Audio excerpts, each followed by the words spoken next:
ഇതെന്തിനാണ്? ഇതെന്തോന്നാണ് ഇതൊക്കെ? ആന. ആനയുടെ തുമ്പിക്കൈ എവിടെ? ആനയുടെ തുമ്പിക്കൈ. ആനര കൊമ്പ് എവിടെ? കൊമ്പ് എവിടെ? കൊമ്പ് അവിടെ. ബുദ്ധി ഉണ്ടോ എനക്ക്? വിവരം ഉണ്ടോ എനക്ക്? പേരെന്തോന്നാണ്?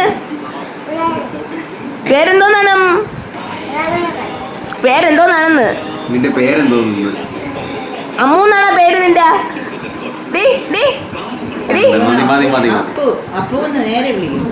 ആര്? അപ്പ എവിടെ? അപ്പു എവിടെടി? അപ്പു എവിടെ? അമ്മു മക്കളെ ബുദ്ധി ഉണ്ടാടി? ഇല്ലേ? വിവരം ഉണ്ടാ? ഇല്ല. വിവരം ഉണ്ടാ? ഇല്ലെന്ന് അവള് പറയല്ലേ, വീണ്ടും വീണ്ടും ചോദിക്കണ്ട. പേരെന്തോന്നാണ്? അമ്മൂന്ന് തന്നെ. അമ്മൂന്ന് തന്നെ പേര്.